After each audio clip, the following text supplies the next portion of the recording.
The frost breathes against the earth like an old lung struggling to rise. In the hollow silence of night, the first sound is not a prayer nor a cry, but the echo of hooves striking stone, measured, relentless, like a heartbeat carved in iron. Lanterns sway along the fortress walls, their trembling light spilling across banners that hang limp in the cold, painting them with a shimmer that is neither gold nor fire but something ghostly, almost mournful. From the gates, the knights ride forth. Their breath curls pale into the frozen air, ghosting their faces into faceless masks of fading souls. Mail creaks against leather, the scent of oil and iron thick enough to sting the throat. Behind them, the chapel door yawns open, spilling candlelight onto the snow, where women kneel with veils damp from whispered prayers. A child clutches the hem of his mother's cloak, his eyes fixed not on the riders but on the great iron gates, which groan closed with a sound like chains dragged across stone. With that closing, the world within the walls is sealed, and the men without are already half buried in memory. They are not riding to victory songs. No trumpets bless their path. The mission spoken in shadows is one wrapped in dread, the kind of journey no parchment records and no minstrel dares sing. For to ride into the forest beyond the valley is to walk into the mouth of something unseen, something the peasants mutter of when fires burn low. Still the knights ride, sworn shields of their people. They move as if bound not by hope but by duty, the kind that crushes, the kind that demands silence. The forest receives them with branches that claw at their cloaks. Frost-laden bark glimmers faintly where moonlight threads through, and the air is sharp enough to cut the lip. Owls turn their heads at the sound of snapping branches, and once, a stag bolts from the thickets, its hooves cracking through the crust of ice, vanishing before a sword can even stir. The world here is older than the fortress, older than banners, older even than oaths, and it does not care for nights. At night they build small fires, low and cautious, flames crouched like secrets against the dark. Around them, men sit with bread broken in rough halves, their teeth grinding in silence as though each bite were a betrayal of the hunger that gnaws at them. No laughter rises, no tales pass their lips. Instead, the firelight reflects in their eyes, and in that reflection lies a truth none dare speak. They ride toward an end already written. The wind presses against them, carrying the mingled scent of damp soil, cold stone, and wood smoke. Sometimes it carries more. Once, a knight swore he smelled blood, though no wound was fresh, and another, half asleep, whispered that he heard bells tolling far off where no church has ever stood. The men wake, but they do not question. To speak fear aloud is to give it a body, and fear already walks with them, step for step. Days bleed into nights, and nights into days, until time itself frays. The frost never melts. The mist never thins. Faces grow hollow beneath helms, beards rimed with ice, eyes sunk deep with the weight of sleeplessness. They march as though swallowed by a dream that refuses to end. And then one morning they are gone. No horn calls their return across the valley. No hoofbeats carry back over the frozen fields. The fortress waits with gates half open, as though uncertain whether to expect them or mourn them. The chapel bells remain silent, the prayers unanswered. Only rumors creep back across the land, thin and tattered as spider's silk. A broken sword, found rusting in the mud where no battle had been. A falcon circling without rest above the trees, as if waiting for its master's call. A shepherd, pale and trembling, who swore he heard bells ringing deep in the fog where no stone tower stands. These are all that remain. Their absence is not simply loss. It is a wound carved into the flesh of the people. Silence spreads heavier than mourning, because mourning requires a body, a grave, a name.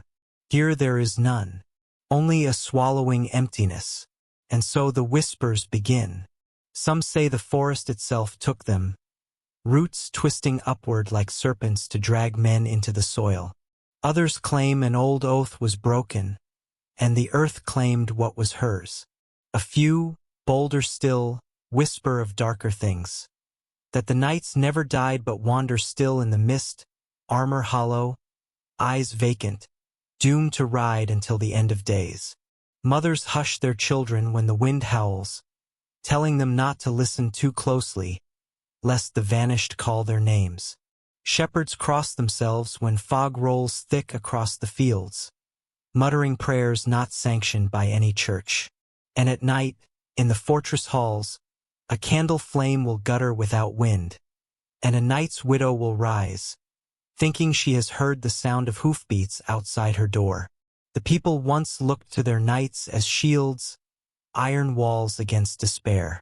Now those shields are gone, vanished as though swallowed whole by the earth. And with them went the fragile thread of certainty that bound the valley together. What remains is not courage, but a question, one heavier than any sword, sharper than any spear. How can the sworn defenders of the realm, men bound by faith and steel, vanish as though the earth itself had hungered for their flesh? The fortress walls stand still. The chapel candles burn lower. The forest waits, vast and silent, its branches heavy with frost. Somewhere beyond, in the mist, a bell tolls again, though no church claims it. And so the story hangs, not ending but lingering, like smoke that refuses to clear. For what is lost does not always lie quiet, and what is gone does not always rest. The bell tolled. Its iron cry broke the silence of dawn, heavy and hollow, as though the earth itself were mourning. From the crooked lanes of the village, the peasants gathered in shivering knots, shawls pulled tight against the mist. Their faces were pale, their whispers jagged. Something had gone wrong in the order of the world. The knights were gone, not slain in open combat, not returned limping with shame, but vanished, erased like chalk beneath a sudden rain. The memory of the night before lingered among the villagers like smoke clinging to cloth. In the chapel they had seen them, kneeling, armored figures bent before the crucifix. Heads bowed so low, it seemed as though they wished to vanish into the stone itself. The air had been thick with incense, a heavy sweetness that stung the throat and blurred the eyes. Wax dripped from the altar candles, splashing the flagstones like tears falling from heaven. Shadows bent across the walls like specters, and the prayers of the knights had been whispers too soft to catch, yet sharp enough to wound the silence. Their armor had gleamed, polished as if for ceremony, though their faces were distant, unmoved, staring past the chapel's wooden beams into some horizon only they could see. The villagers spoke of it in frightened tones now, of how the knights' eyes had looked, not like men ready for war, but like souls already leaving this earth. At dawn, the horses had been found without riders, their breath misting the cold air, saddles heavy with dew. The animals wandered aimlessly through the meadows, reins dragging through wet grass. Along the edge of the forest, broken lances jutted from the ground like crucifixes in an unmarked grave. An abandoned helm lay half-buried in the mud, visor staring upward, rainwater pooling within its hollow face. Mothers clutched their children closer. Old men crossed themselves again and again. Some murmured of demons that walked in the mist, of shadows that stole men whole. Others hissed of sins buried deep in the orders past, unforgiven transgressions that God had chosen to punish. A few whispered of betrayal, of oaths broken not in battle but in silence, the quiet treachery of brother against brother. Inside the castle, silence reigned heavier still. The great hall, once alive with command and laughter, stood abandoned in spirit. Lords sat stiff at the long oaken tables, eyes fixed on their goblets but never drinking, hands resting on bread grown stale and untouched. The fire burned low in the hearth, its smoke rising like a black banner of mourning. No one spoke. Even the hounds, restless and uneasy, prowled the edges of the hall with whimpers instead of barks. The disappearance was not simply absence. It was presence of another kind. A shadow pressing against every stone, every prayer, every breath of wind. Outside the walls, the world seemed changed. The wind carried with it the scent of damp leaves and wood smoke, but beneath it something sour, something metallic, as though the air itself remembered blood. The forest loomed too close, its branches skeletal and waiting, and every crow's cry was sharper than before, like a herald of doom. Stories had already begun to coil and writhe through the village, each tale darker than the last. One spoke of angels, stern and faceless, leading the knights away into judgment. Another of pale riders from the north, ghosts who claimed souls as payment for broken vows. Children whispered of the devil himself walking the chapel's aisles, laying his hand upon every armored shoulder until each man fell silent, obedient to his call. The truth, whatever it was, had left no trace but silence and fragments. Yet silence has weight, and fragments cut sharper than blades. At night, the villagers locked their doors early, nailing shut the shutters as though wood and iron might keep away the same fate. Men lit torches that burned until dawn, though their flames only thickened the shadows. The priests preached louder than before, but their words rang hollow, strained with fear. Even in prayer, the name of God seemed thin, fragile against the heavy uncertainty. One question haunted all who lived beneath the looming castle. Had the knights gone willingly? Were their final prayers surrender? Or were they cries for help that no one could answer? In the absence of answers, fear filled the void. Fear that the knights had been taken. Fear that they had been condemned. Fear that they had been chosen. In the stillness of the chapel, the crucifix remained. The wax still clung in frozen tears, and the flagstones bore faint scuffs from armored knees. It was as though the earth itself remembered the weight of their last vigil. Yet no voice rose there now, only silence. And silence, in its depth, became unbearable. The Lord sent messengers into the forests, but none returned with clarity. Tracks led nowhere, lost in the mire of autumn rains. Some claimed to hear distant horns deep in the trees, echoes that faded before any rider could find them. Others swore they saw figures moving at the edge of vision, shapes in armor, walking but soundless, vanishing when approached. The forest gave back nothing. Time thickened, days blurred. What had begun as disappearance turned slowly into legend. The knights were no longer simply missing men. They were a wound in memory, a question that refused to close. By the third week, the villagers spoke of them not as lost, but as departed. Their absence had gathered a holiness, an awe that no proof could undo. Some prayed to them as martyrs. Some cursed them as deserters. All agreed on one truth: the world was less certain without them. And in the hall, the lords kept their silence. Each wondered if the others knew more, if treachery had been seeded in secret. Their hands rested too often on their blades. Their eyes lingered too long on the shadows behind each torch. Bread still lay untouched. Wine still darkened in the goblets. Hunger gnawed, not of the belly but of the soul. Outside, the wind keened like lamentation, threading through the cracks of the stone walls. The land itself seemed restless, uneasy. What had been taken or what had been given was not yet finished. The night's disappearance was no mere absence.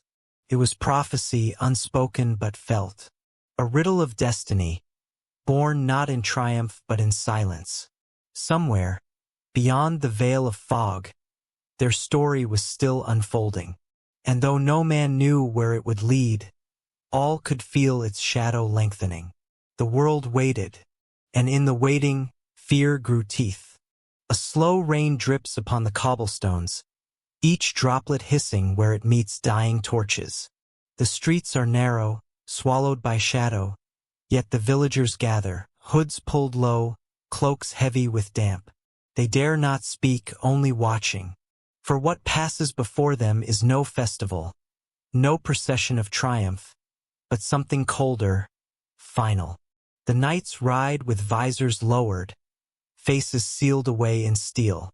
They do not glance left nor right, and yet the crowd bows, compelled by a reverence that has nothing to do with joy.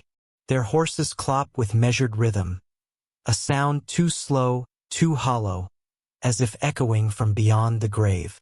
Armor groans with every shift of weight, oaths carved not in stone but painted in the sigils upon their shields, vows sworn long ago, now carried like burdens heavier than steel.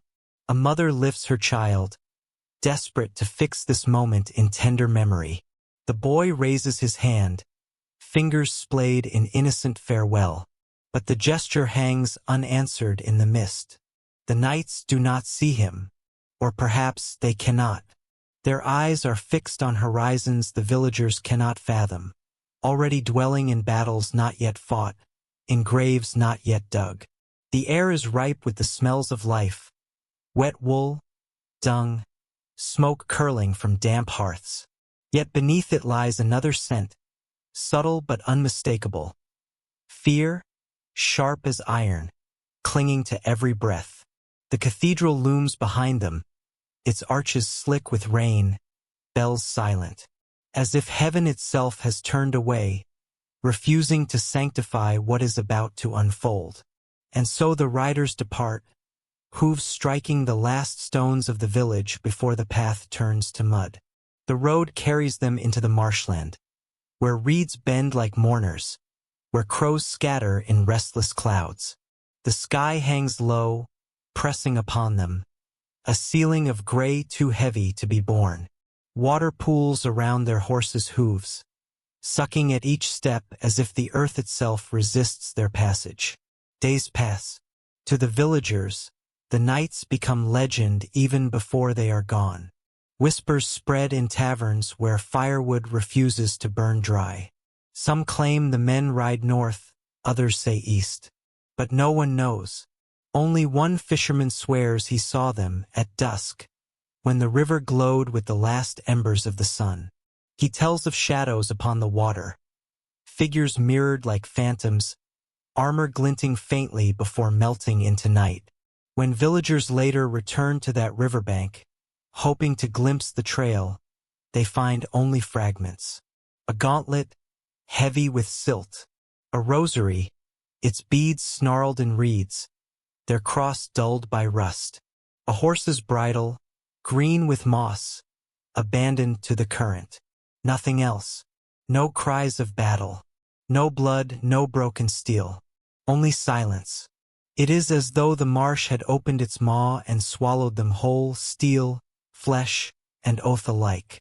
As though the earth itself had grown hungry for them, binding their vows beneath the soil where no witness could follow. And so memory begins to haunt. The village awakes each morning beneath a fog that clings low to the fields, dampening sound, muting the cries of animals. Children grow fearful of the river, whispering that they hear the clank of armor beneath its surface. Old women cross themselves when crows pass overhead, muttering that the birds carry tidings of men who no longer breathe. At night, dreams carry echoes of hoofbeats fading down unseen roads. The silence of the cathedral bells grows heavier than sound, pressing into the marrow of all who kneel beneath its roof. Even prayer feels thin, fragile, as though words themselves are reluctant to reach the heavens. The people tell one another that those nights rode into eternity, not in triumph but in absence. Their departure carves a hollow deeper than any grave, for the world feels emptier without them, poorer for their silence. And yet, their vanishing becomes more enduring than their presence ever was. Still, questions remain. Were they claimed by storm, by hunger, by treachery? Did they kneel upon the sodden ground and pray their last in whispered voices swallowed by the marsh? Or did unseen hands drag them down into the reeds, their armor sinking with bubbles into darkness? No witness lives to tell. Only relics remain. Gauntlet, rosary, bridle, tokens of men erased. And so the story lingers, retold in hushed tones whenever rain patters on stone. For in every dripping eve, in every curl of fog, the people glimpse their memory. A memory that will not die, because it never found an ending. It is said that oaths, once spoken, outlive flesh, that vows weigh heavier than iron, persisting long after swords have rusted away. Perhaps these men, who vanished between river and marsh, did not perish at all. Perhaps they walk still, shadows in the mist, faceless, nameless, eyes fixed ever forward. Perhaps their armor creaks with each step across an unseen battlefield, one not marked on any map, but carved instead in eternity. The villagers do not know. They only know that something was taken from them, something vast, unspoken, and in its place, a silence too immense to be filled. So the story passes from lips to ears, from elders to children, until it ceases to be tale and becomes warning. At the sight of heavy clouds, the young whisper of nights lost to rain. At the toll of silence from the bell tower, lovers clasp hands tighter, fearing promises may be stolen away. And in the marshlands, where reeds sway like mourners, no one lingers long, for they believe the ground remembers that it keeps what it claims. Thus, the tale of the vanished nights becomes part of the land itself, stitched into every puddle, every crow's cry, every stone that drinks the rain. A chapter not closed, but suspended, like breath held, like prayer unfinished. And in that pause, that silence, lies the unspoken question. If vows can vanish into the earth without witness, what hope have the rest of us? The rain falls still, steady as ever, and the road waits, stretching beyond the marsh, into places darker yet. The hall of stone breathes with silence, broken only by the hiss of candles guttering in their iron sconces. Their flames bend and fight against the breath of night seeping through the cracks, casting shadows that twitch like restless spirits across the walls. The air tastes of damp limestone and smoke, of a kingdom that holds its breath. From the far end of the hall, the Lord rises. His figure towers in the half-light, his mantle heavy with age and duty. A single word is spoken, low yet unyielding, and the summons begins. One by one, the knights file in, boots clattering over flagstones worn smooth by centuries of oaths. They kneel, heads bowed, each waiting for the weight of command to fall upon their shoulders. The sound of their mail is soft but haunting, like rain falling on distant graves. It is not the music of triumph, but of inevitability. Their eyes, lit by trembling firelight, carry the iron glint of resolve, but also the dim shimmer of unease, like stars dimmed by clouds. Bread is broken. Salted meat is passed from hand to hand, torn by fingers made rough with sword and shield.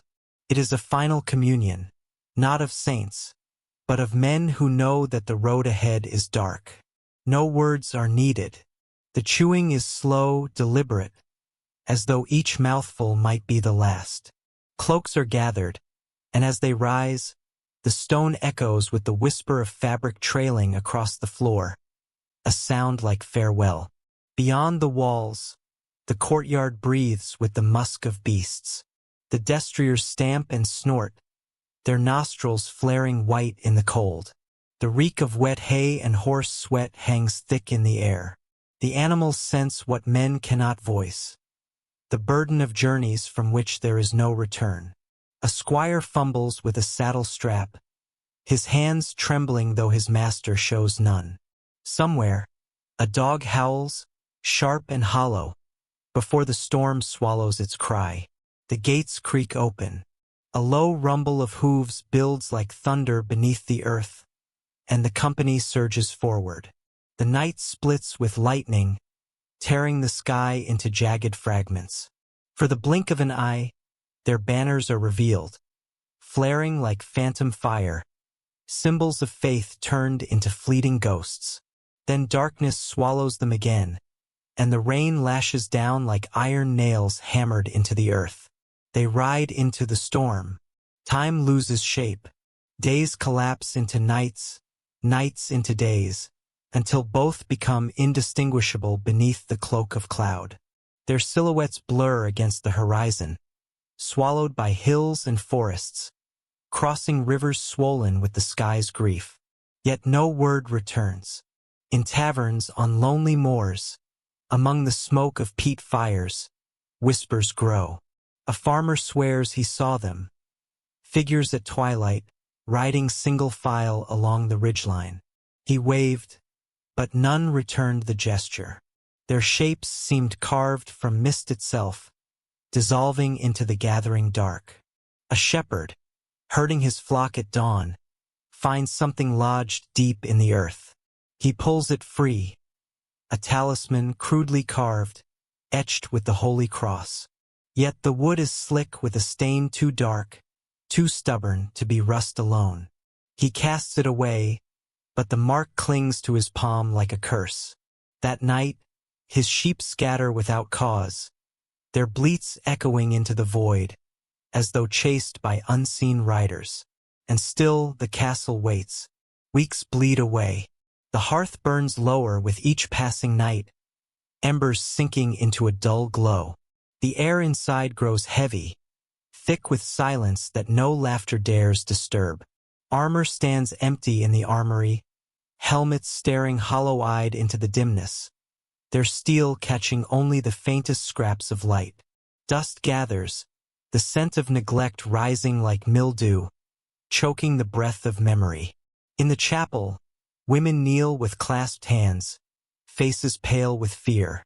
Candles multiply until their wax drips and congeals in pools across the altar, frozen tears left by those whose prayers go unanswered. Their whispers fill the stone chamber, a river of supplication, each word fragile, yet fierce. But the heavens remain mute, and only the wind responds, howling through cracks in the walls, carrying with it the chill of desolation. Children ask their mothers when the nights will return. The mothers hush them, though their eyes betray the answer they dare not speak. The old mutter of omens, of shadows that prowl where faith once held sway. Even the dogs grow restless, barking at corners of the yard where nothing stands. The story of the vanished nights begins to harden into something more than rumor. It becomes a wound in the marrow of the land, a tale that slithers into every hearthside, every market, every dream. They are not merely absent. They are claimed, taken by the world beyond walls and scripture, devoured by the shadows that stalk the medieval night. Hope flickers, but only faintly, like the last candle guttering in the hall of stone. Each day without word deepens the silence until it becomes a presence of its own, pressing against every chest, whispering in every ear.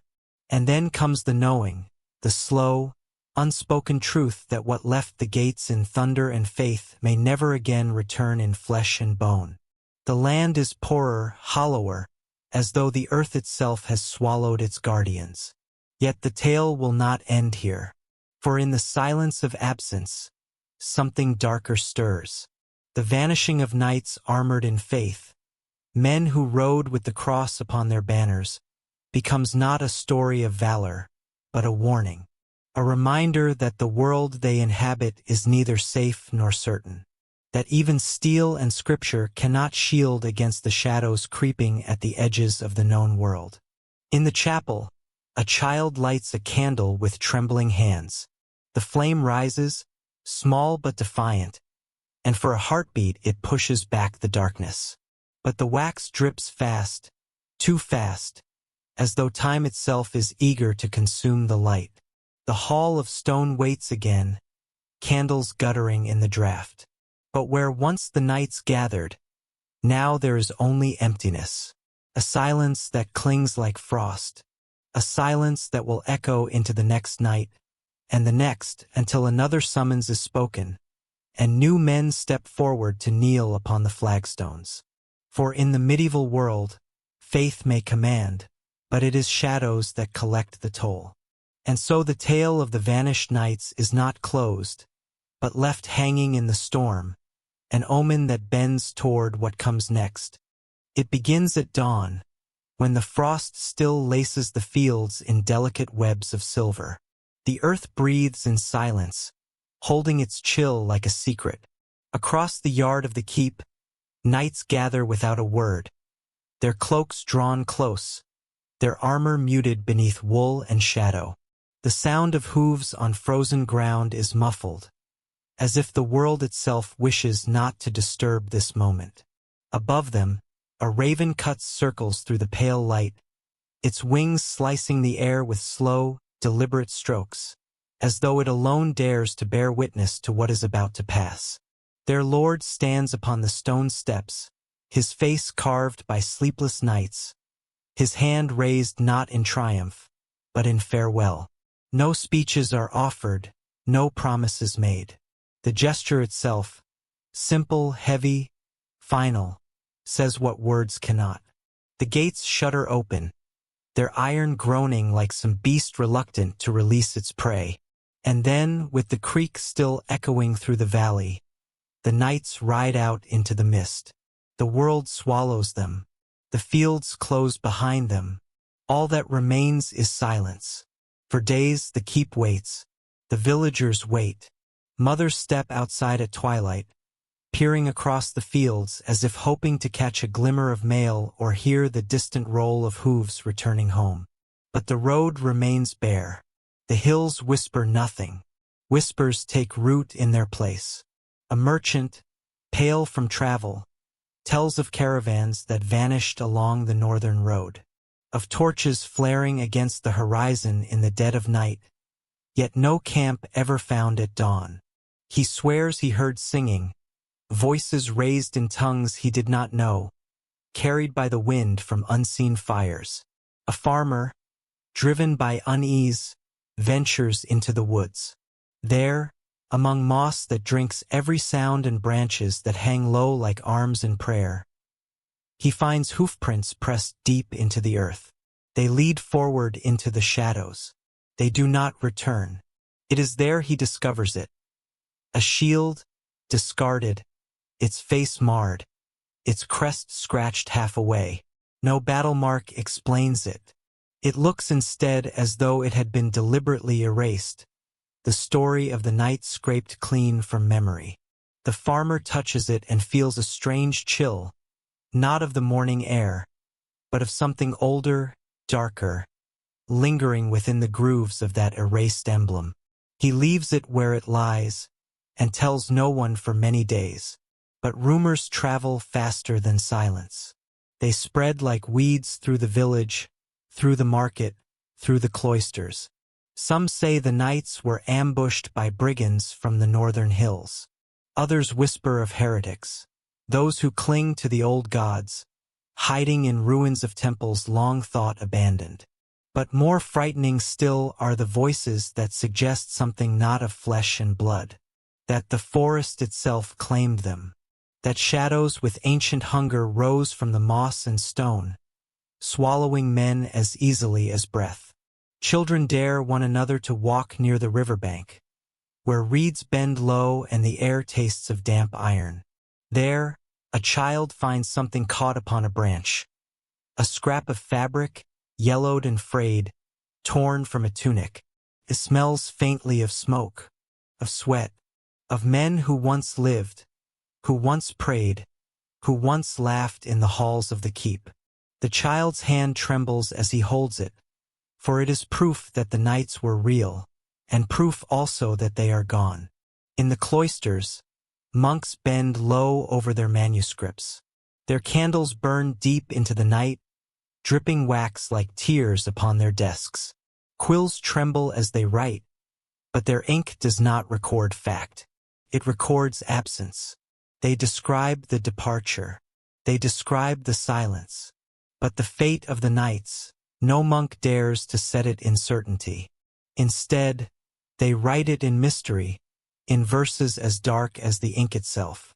In the silence of their library, the scratch of the quill sounds like the scratching of time erasing truth. Days fold into weeks. The memory of the nights hardens into something less than history and more than rumor. Mothers no longer wait at twilight. Their candles burn instead for prayers of the soul. Fathers look to the fields with hollow eyes, tilling soil that feels heavier now, as though every furrow carries the weight of absence.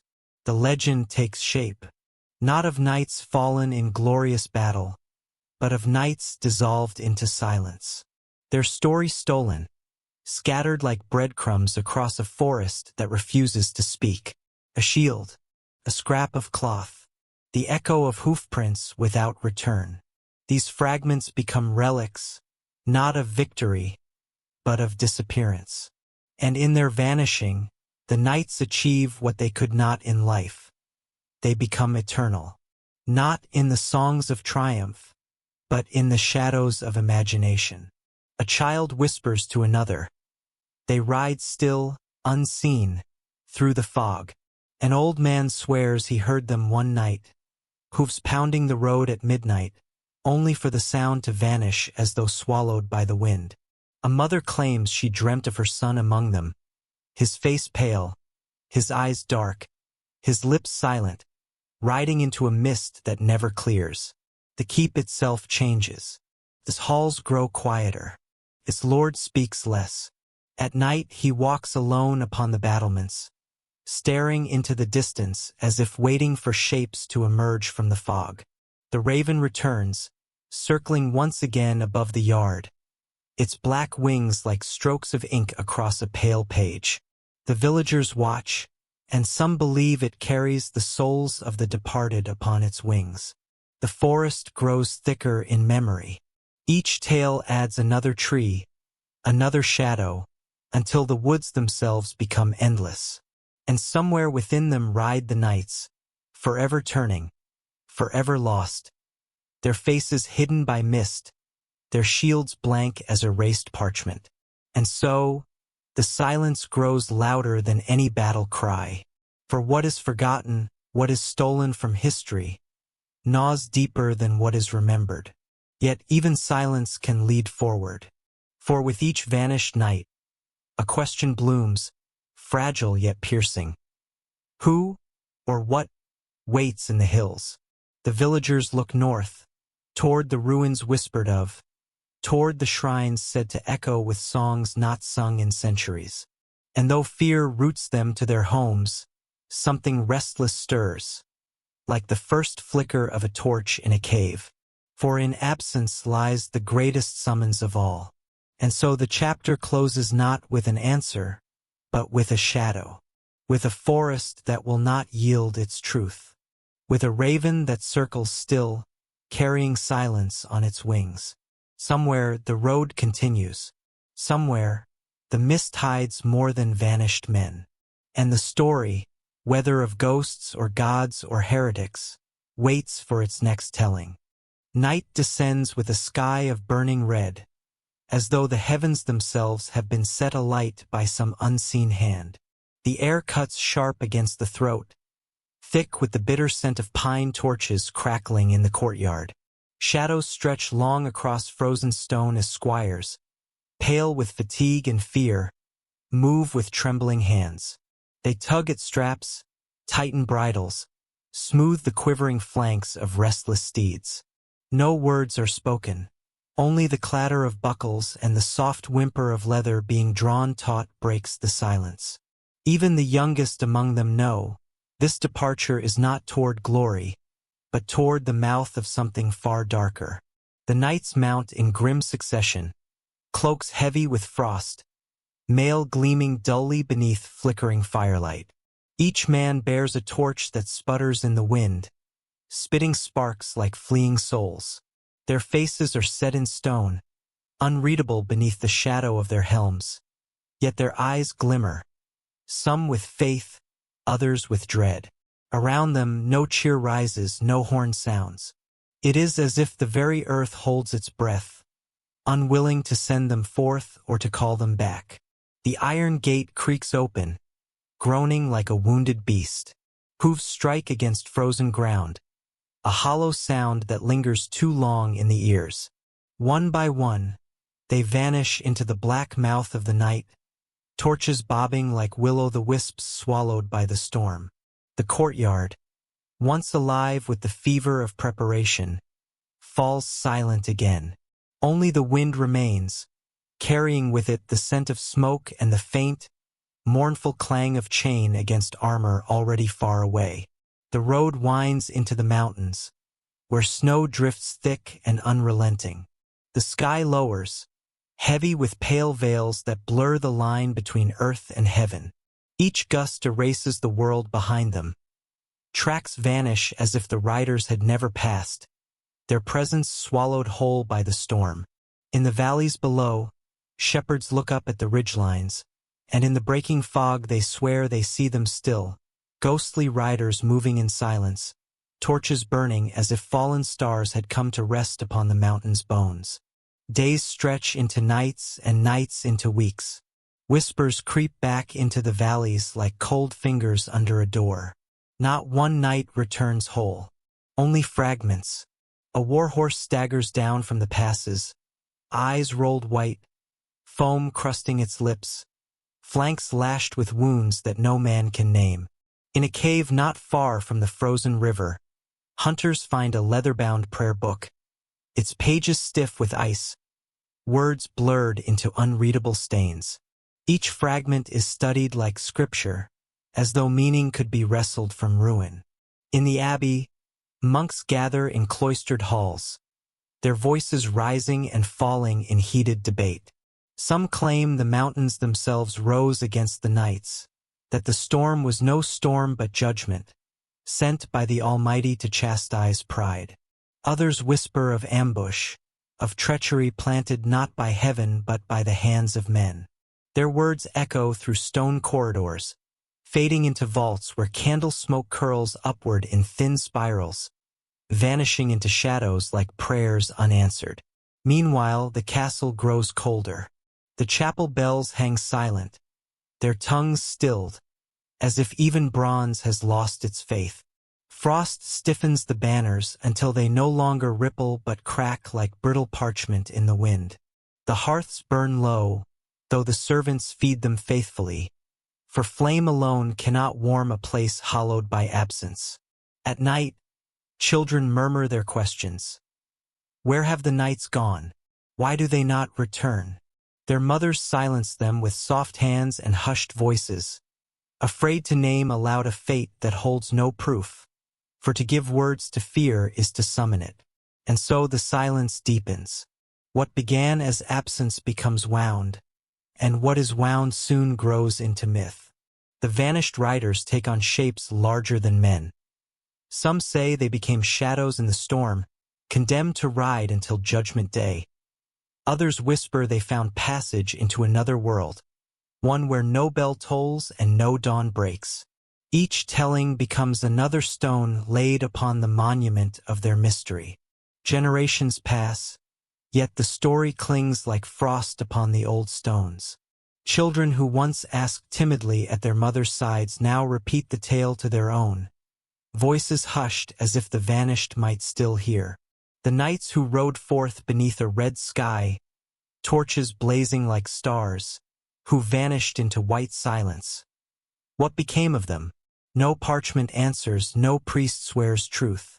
Only the wind through the mountains carries the question, endlessly, tirelessly, as though the earth itself has not forgotten. The castle stands still, watching, waiting. Its towers lean into the storms. Its halls echo with emptiness. Those who live within know that every torch lit in the courtyard casts not only light but shadow. shadow long enough to remember those who never returned.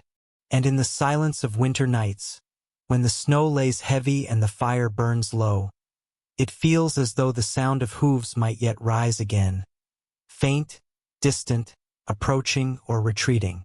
Thus their tale becomes not history, but haunting, a reminder that men, no matter how armored, can vanish as easily as sparks on the wind, that loyalty, courage, and steel may all be consumed by silence, and that sometimes the truest terror is not death revealed, but death unseen, unspoken, unnamed. And so, the red sky of their departure lingers in memory, and the white shroud of their disappearance binds the generations that follow. Their doom gnaws at time itself, never answered, never resolved. It waits, like a question carved in frost, hanging between heaven and earth. And as the world turns, another shadow begins to stir beyond the horizon. Snow does not fall here, it descends like a shroud. Each flake drifts with a silence too heavy for beauty, settling upon cobblestone and timber, upon shuttered windows and bowed roofs, cloaking the world in white that glows faintly in the dim winter light. Yet beneath that softness lies an unrest that gnaws at the marrow. The stillness is a mask, and behind it the town suffocates. The wooden beams of houses groan beneath their icy burden. Shutters are nailed closed, not merely against the bite of frost, but against something deeper, darker. Behind those nailed doors, fires burn low, their glow uncertain, their smoke curling upward like muted cries swallowed by heaven. And on the edge of this silent town, the ground has opened its maw. A pit yawns wide, a scar in the frozen earth, its rim lined with crosses carved hastily from oak. The snow weighs them down, bending each like weary mourners who cannot hold their heads aloft. Few walk the streets now. Those who do move in silence, their boots crunching the frost in a rhythm that speaks of resignation. Each step is a tolling bell, each breath a prayer left unspoken. A butcher still sharpens his blade, though no flesh rests upon his block. A blacksmith hammers listlessly at iron that grows cold too soon, sparks leaping only to die before they fall. The air itself is lean, stripped of abundance.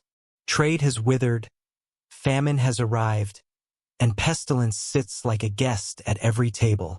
Even the smell of tallow, once comforting, now mingles with the rancid stench of fear, a sourness that clings to every door, every garment, every breath. Within one dim chamber, a physician bends low over his work. His fur-lined cloak does not shield him from the chill that creeps through stone walls. He dips his quill into frozen ink, scrawling notes that grow heavier with every line. Swellings, coughs, fever, deaths.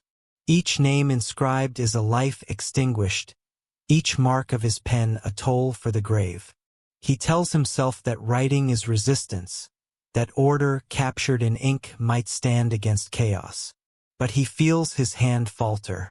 He knows that parchment fills too quickly, that memory itself is no ledger large enough. The pit outside waits, and still it is never deep enough. It is not the plague alone that claims this town, but the silence it leaves behind. For once there was music here. Once, the tavern rang with the lilt of lutes and the stomp of dancing boots. Once, the tower's bell called not to funerals but to feasts. Once, laughter rose like birds across the square. Now, there is only the hiss of wind through shutter cracks, the groan of wood, the crunch of boots carrying bodies toward the pit. The world has forgotten its own voice. And yet, listen, beneath the hush of snow, there is still the faintest echo of what was. A mother hums softly, rocking a child whose eyes stare glassy but still open. A soldier mutters prayers into the dark, though he no longer recalls the words. A dog howls at the pit, a sound too raw to be silenced by frost. Fragments remain, fragile as the flakes that vanish upon the tongue. But snow does not stop. It buries cobblestone, swallows footprints, erases faces carved into wood. It covers the pit's edge, whitening the markers of the dead until even grief becomes indistinguishable from the landscape. Day by day, the town itself becomes a memory half-faded, a painting smudged by cold hands. And so, in the heart of winter, the people live as though they, too, are already ghosts. They move through streets that no longer know their names. They clutch at bread that crumbles too soon, at warmth that flickers and dies. They fear not only death, but the greater death of being forgotten, of becoming another silent town buried beneath white silence, lost before spring can ever thaw the ground. Still the snow falls. Still the pit yawns wider. Still the quill scratches faintly on parchment that will one day crumble like bone. And in the hush of endless white, one cannot help but wonder, when the thaw comes, what will remain? Will the world remember the music that once danced across these streets, or will only the silence endure?